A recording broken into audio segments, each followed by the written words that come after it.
Hi guys, Andy here. Hopefully an interesting test today to, I guess you would call them both budget devices going head to head. The Smart Ultra 6 from Vodafone costing me, well now costing £99, cost me 125, Cheeky Bleeders dropped it a couple of days later, I'll be having words. And the Moto G 3rd Gen, £150 roughly, depending where you shop.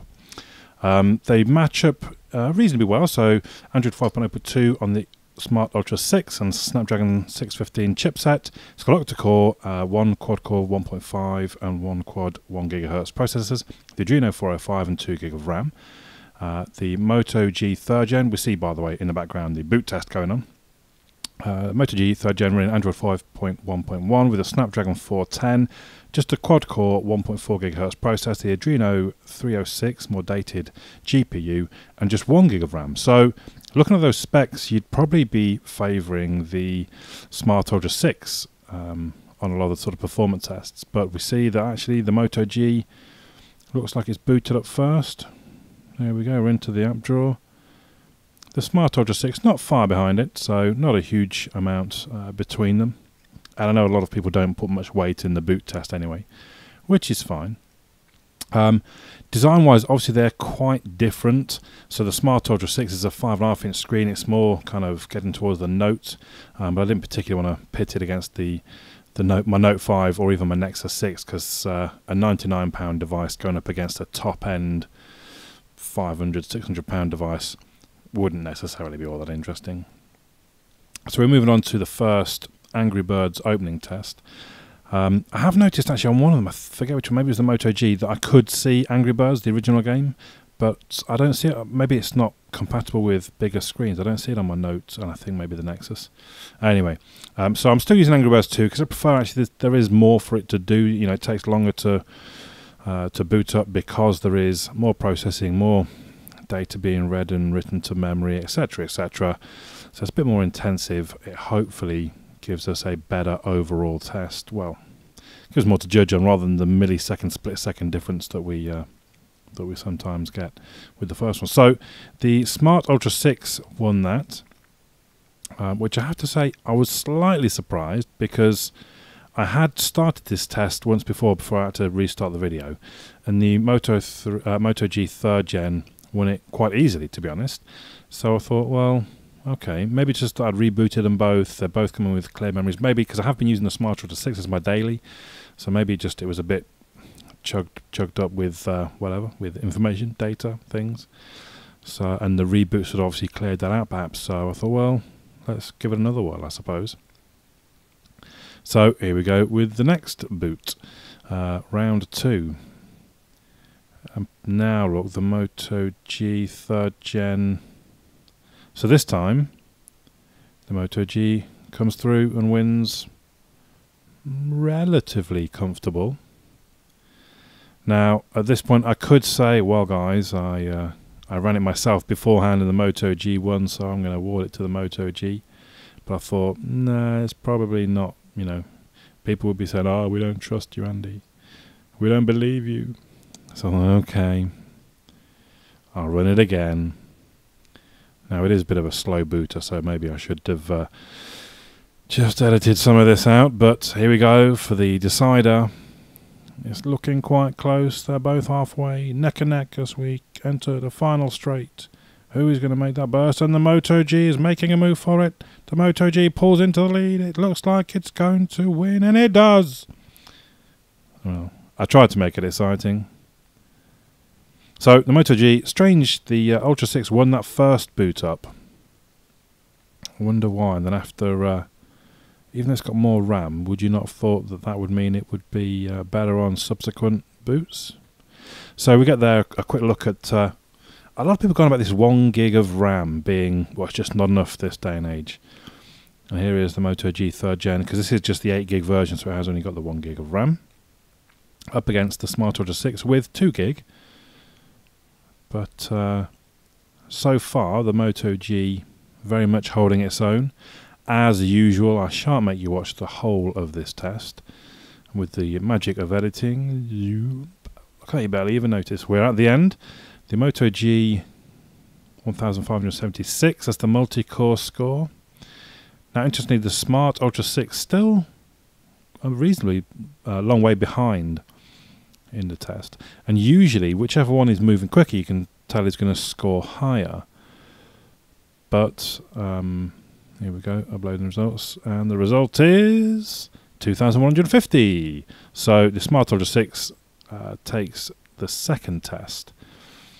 Okay, we can have a quick look there at a bit more of the detail in the test. I gotta be honest, I just want to give me a score, really. I don't want to know all the different bits. Well, there it is.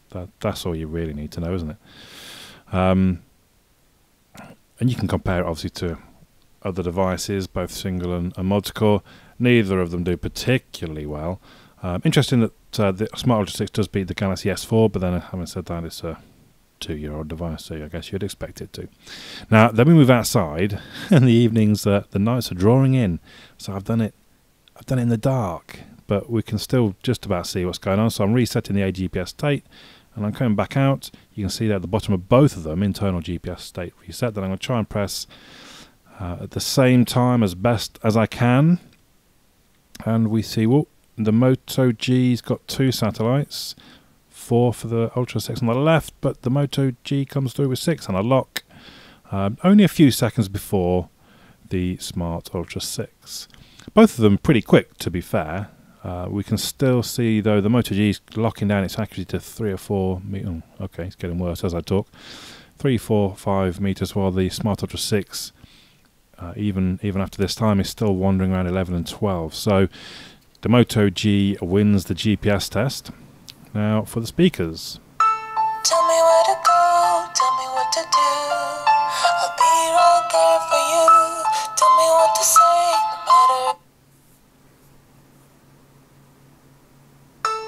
Tell me where to go, tell me what to do. I'll be right there for you. Tell me what to say, no matter if it's true. I'll say it all for you, for you, for you.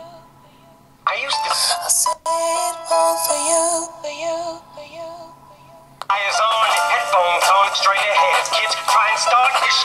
But if this is all there is for me, light off as white bother. If this is all there is for me, light off as white bother. Even trying to put up a fight's nonsense. But I think a light bulb just lit up in my put up a fight's nonsense. But I think a light bulb just lit up in my. Now I can't lie, neither of them sound great, but the Smart Ultra 6 probably has the edge on volume, but the Moto G probably is slightly better quality. So we move on to spoken voice. Essentially gave organizations like GCHQ and the NSA a free rein to go do mass surveillance. It also overturned a lot of the rules and laws, and essentially gave organizations like GCHQ and the NSA a free rein to go do mass surveillance. It also overturned a lot of the rules. The situation where people are clamoring for the Googles and the Facebooks and the Twitters and laws, and now we're in the situation where people are clamoring for the Googles and the Facebooks and the show. We covered the fact that Google and other social network providers and search engine providers are being overwhelmed, quite frankly, with Now, I don't know how well that comes across in the video, but the Moto G sounded louder with the spoken voice, although the Smart Ultra 6 sounded louder with the music. But as I mentioned, I think the Moto G wins that round, mainly just because of its the sound quality, really. It's got a slightly better sounding speaker. And again, interestingly, we've got the whole rear speaker versus front-facing speaker. A lot of people totally dismiss rear-facing speakers, I guess before they even listen to them, really. Ooh, now that was I'm not even sure, to be honest. Maybe I should have been paying more attention. That looked pretty close on both parts there, because it looked like one loaded the bulk of the page first, but the other got the images in a bit quicker. I'll let you decide that one, which one won. They're both pretty smooth, I would say. We'll move on to the second web page, NFL, or mobile NFL. Now this looks like the Smart Ultra 6 kind of choked a bit on the Wi-Fi connection. They're both on Wi-Fi, but the Smart Ultra 6 choked, and the Moto G clearly got the win. We'll go for the final website, which is Engadget.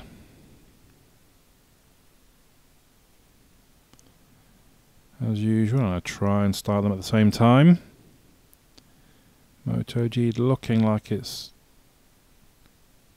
going to... Ooh, I mean, again, when that cookie agreement or whatever it is, very, very similar, but I think I would have to award it to the Moto G. But in both cases, although I noticed on this, see how it's kind of blanking the screen out on the Moto G, and